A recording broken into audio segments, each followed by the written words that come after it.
Shalom, my friends, and welcome to another Jewish Forum program. I'm your host, Barry Herman, and I have a very special guest tonight. You're going to meet her in a few minutes. Her name is Miss Chaya Blitzer. She was a child of Holocaust survivors. She's a published, award-winning author. She writes poetry and essays and has been writing a column called Senior Spotlight for the Hamden Chronicle and the Hamden Post-Chronicle for the past 12 years. She was a guest of the city of Berlin in 1995, invited as both a child of Holocaust survivors and also as a journalist to cover the 50th anniversary of the end of World War II. Chaya has been writing and publishing articles about her deeply emotional experiences in visiting the apartments in Berlin in which her grandparents, aunts, and uncles had lived before they were deported to the concentration camps where they all perished. Chaya, it's a pleasure to welcome you to my program. Thank you. And I understand you have a most fascinating topic to share with my viewing audience. Chaya is going to tell you the story of finding Dina, a Holocaust miracle. The family did a 50-year search for their cousin Dina, who had survived the Holocaust, and when hope was just about gone, a miraculous event occurred in which Chaya was recently reunited with Dina's family. An amazing but true story which she will share with you. Thank you. Chaya, tell our viewing audience this extraordinary miracle story that you put together. Thank you.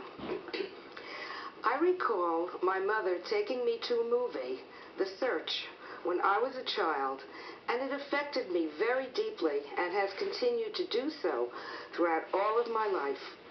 I recall my mother and other Holocaust survivors deeply stirred by this story about a little boy rescued from a concentration camp, now in a post-war displaced persons camp, separated from his mother, who has been searching for him throughout Europe to find her precious lost child. Traumatized from his Holocaust experiences, he runs away, and unbeknownst to his mother, is befriended by two American soldiers who nurture this troubled waif in their home, unaware that his mother has been desperately searching for him. Upon arriving at the displaced persons camp, asking if her child was there, she is told that several children had recently run away, and one child has drowned, leaving only his wool-red striped cap bobbing in the water. She recognizes the hat as that of her son and weeps for the child she has lost. Although advised to give up her search, she stubbornly resists. "I know I'll find him. I feel he is alive. I won't ever give up," she says. Through the fateful twists and turns of the story, after months of searching, miraculously, she and her child are reunited. Throughout the church search, she had never given up hope in finding her son. I believe it was the powerful effect which this movie had upon me as a young child, which inspired me to never give up hope in finding my cousin Dina, no matter how many dead ends I had to surmount during my lifelong search for her. She was born in Berlin, 1938, to my Aunt Miriam, while flames of the Holocaust grew in intensity. By 1939, Aunt Marie feared imminent deportation to a concentration camp. Realizing that babies were the first to be slaughtered, she decided to do all in her power to save Dina's life. and made the very difficult decision to give her up for adoption to an English couple who would take Dina back to England with them so that she could survive.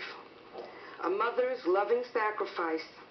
I am reminded of the story of Moses' mother, Yocheved, placing her infant son, Moses, into a basket on the Nile River to enable him to survive an ancient Holocaust, the extermination determined by the Egyptian pharaoh to kill every male child. In late 1939, my mother, who had emigrated to America, received a letter from her beloved sister Marie in Berlin, translated, quote, "I am sad to write that I gave up my baby Dina for adoption to a nice English couple who will take her back with them to England. I had to do this so that Dina will live," unquote.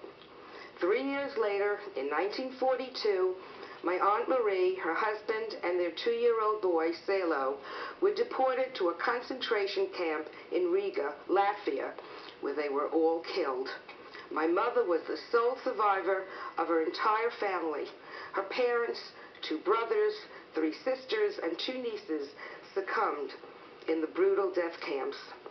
All through her life, my mother would lament, "My whole family was killed, and there was only one survivor, Dina, who lived. Why can't we find her?" We had gone from pillar to post in many efforts to locate Dina.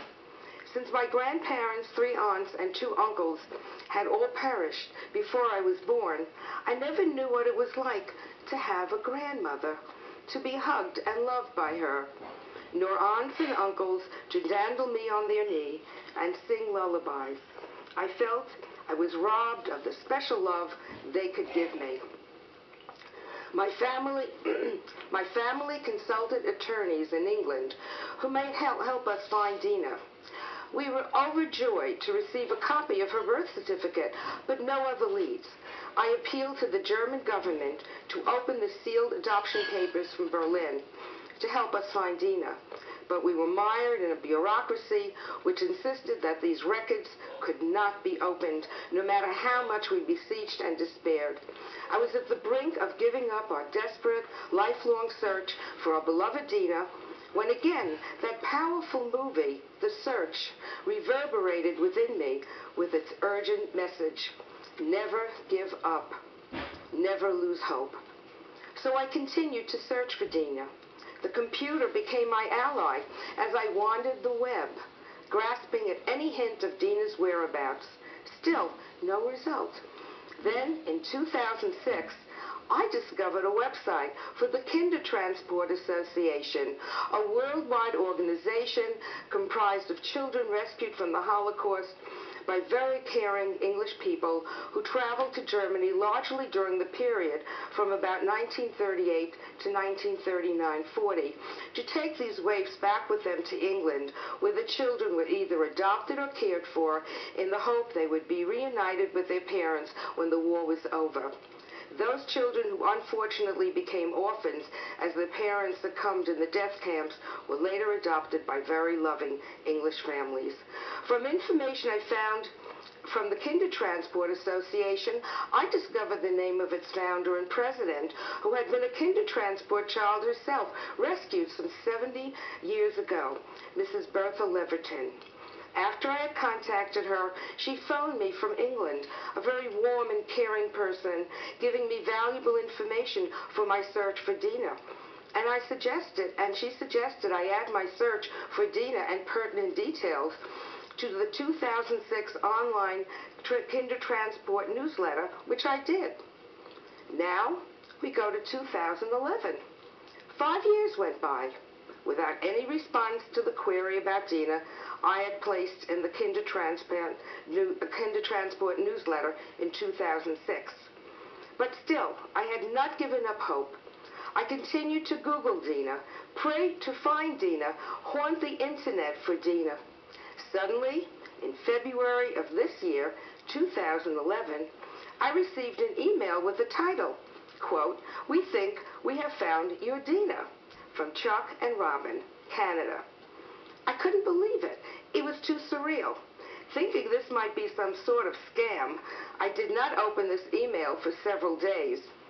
Then I took the plunge, and what a plunge it was, into the dark, mysterious depth of over half a century to discover a most precious part of my family I had never known but longed for. Out of the fire of the Holocaust, a sacred spark of life, an ember with a light which refused to be extinguished, my precious cousin Dina. And now her son Charles, who had been desperately searching for me for all of his life, discovering a branch of his family tree which had survived and flourished. I knew my mother Dina had been adopted, and her mother, my grandmother Marie, had surrendered her to my adoptive grandparents so that Dina could live, he wrote. I visualized his grandparents carrying Marie's baby toward the Berlin train which would take them to their home in England and life. Marie, ultimately bound for a death camp, knew her child would live, and that sustained her through the oncoming flames. Many emails and phone calls strengthening our bond. Charles wrote in a recent letter, quote, "Finding and meeting you has been the greatest gift I've received or will ever receive," unquote. As for me, all my life, I wanted to see Dina's face. What did she look like? Who in our family did she resemble? Several weeks later, I received a very precious package from Charles and his wife, Robin. A photograph of Dina, a portrait of her at age 18. I was overwhelmed at the strong resemblance she and I shared, the large dark eyes, and the other very similar features. Genes from Berlin to Brooklyn to Connecticut, dancing on the branches of our family tree. Charles, the image of my grandfather. Dina, my mother's eyes, her nose, her lips. Genes, traversing the high wire of centuries. Charles and I, sharing many similar hobbies and interests, connecting us like an embrace through generations. I am so thankful for this most precious gift. Charles and I finding each other after my half-century of searching, a Holocaust miracle. The many years of his yearning to know, who is my grandmother, Marie? What was she like? And my great-grandfather and great-grandmother. God had unveiled a new loving family for me and for Charles. Dina, his mother, and my first cousin had unfortunately passed away before our recent reunion, but she lives on through Charles, with whom he shares a strong resemblance. Her lovely portrait now graces my home, and her radiant spirit and beauty remind me of this miracle which God has performed, uniting a family torn asunder by the Shoah, now glowing with the love they have found. I consider Charles' adoptive grandparents, who were Jewish, courageous and loving as they traveled through the flames of Berlin to rescue a baby bound for a death camp. As they left, my Aunt Marie took one last look at her baby, Dina, swaddled in a warm blanket, never to see her again, but knowing her child would receive the greatest gift, life. The word angel in Hebrew is malach, which means agent, an agent of God. I believe this couple acted as angels in rescuing Dina. In conclusion, I would like to quote Mr. Jussi Refson when he described the astounding rescue of his grandmother at Auschwitz. Quote, "If Jewish history has proven one irrefutable fact, it's that the soul of a faithful people cannot be vanquished by those driven to destroy that which is good and right in this world. Auschwitz showed us that just as man can sink as low as the basest animal, so can he rise to the level of angels."